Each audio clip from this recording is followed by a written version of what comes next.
Hey, what's going on, everyone? Jesse Dale, and I am pretty humbled to have this discussion with you because I have always taught and preached the science of or lack thereof of processed foods, and I really always kind of said, you know what, processed, schmocessed, all foods are processed in one way or shape or form or another, and what does processed even mean?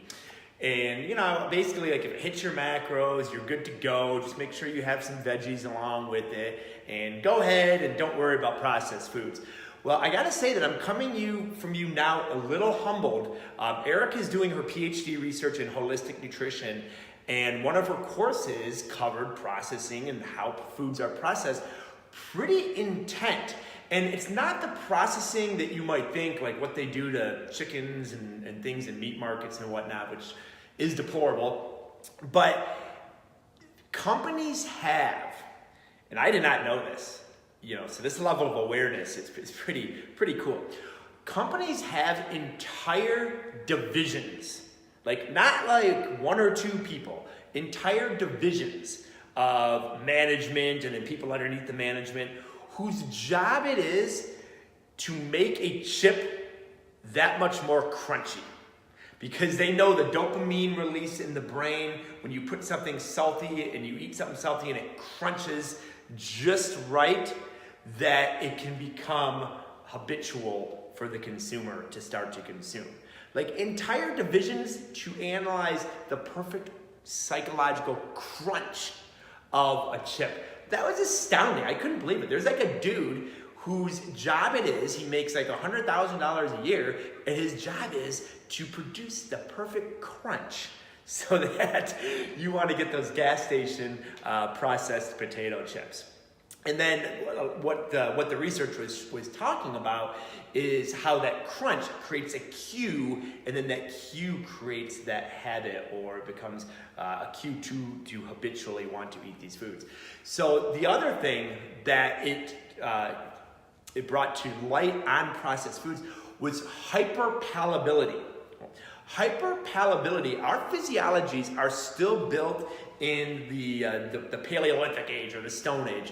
We are built as somewhat hunters and gatherers. So when we get large abundances of foods, our body goes into hyperpalatability mode, and it's like, yes, I just struck gold. It's kind of like if it just started raining $100 bills. I mean, what would you do? You'd be like, one's enough. No, it's raining $100 bills. Like in this little area, you'd be like, you know what I mean? I remember once I went into one of these booths and they blow money at you and you're supposed to like grab as much as you can, and it was a lot of fun.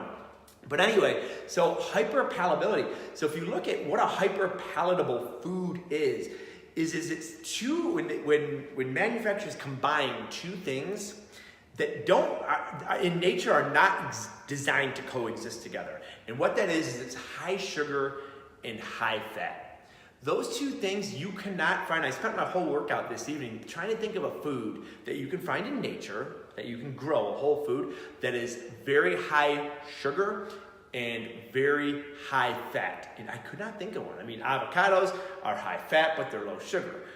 Pure honey from a honeycomb is very high sugar, but like zero fat. So when manufacturers put those foods together, it kind of shuts down the off switches in our brain. And isn't that 100% true? I mean, have you ever gone a while and then you go and there's a plate of grandma's cookies and it's like you eat one and then two, and you don't do those things with kale.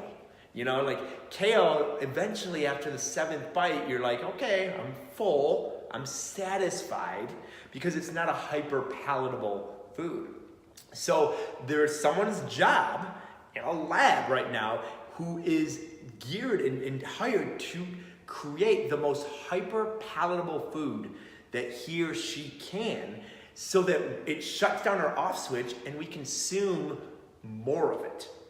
And then when you look at hyperpalatable foods, they take the third thing, sodium, that we tend to crave, and they combine that. So high fat, high sugar, and high sodium. Snickers bar fits that profile nearly perfect.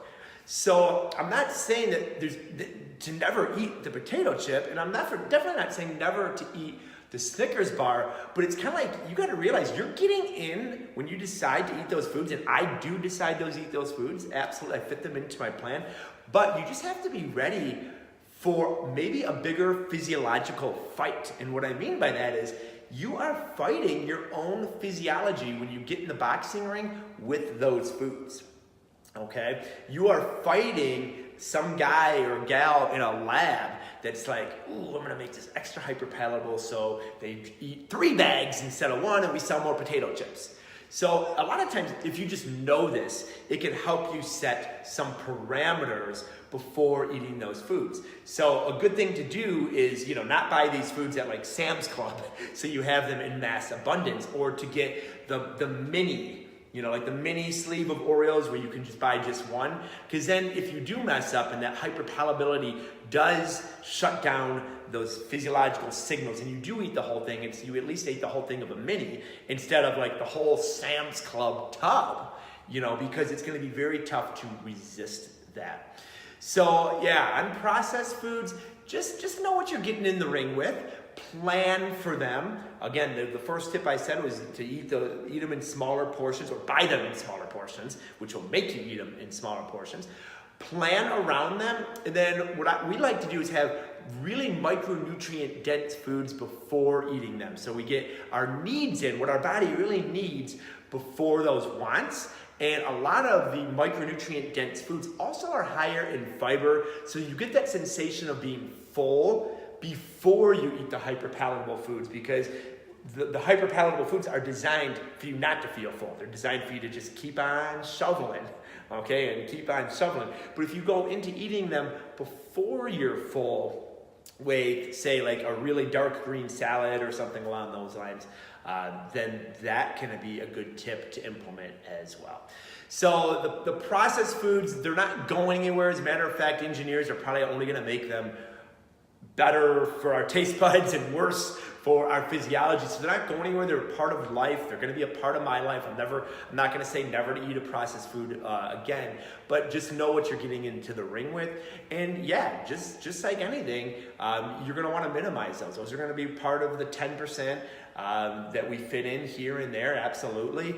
But we're going to want to avoid just having them around all together. And it's not just like processed foods that you think like would be bad, like potato chips or hyper palatable foods. They're engineering food just in general to be hyper palatable. Okay, so I'm not saying to go spend the extra money on organic or anything of that, but pretty much the more whole foods that you can fit into your plan, the better. And again, we are macro missionaries. We are all about living life. We are all about fitting foods in that we love, okay? We're not built to just be rabbits. But if when we're shopping the grocery aisle, if we stay on the outskirts and we stay around those whole foods instead of more the convenience foods and things of that nature, then that's just going to put us one extra step above the game. So hopefully this was helpful for you. If you would like to learn more, or if you've ever thought about, hey, maybe it's time for me to get a nutrition coach, hit us up. Let's just have a conversation. Let's talk.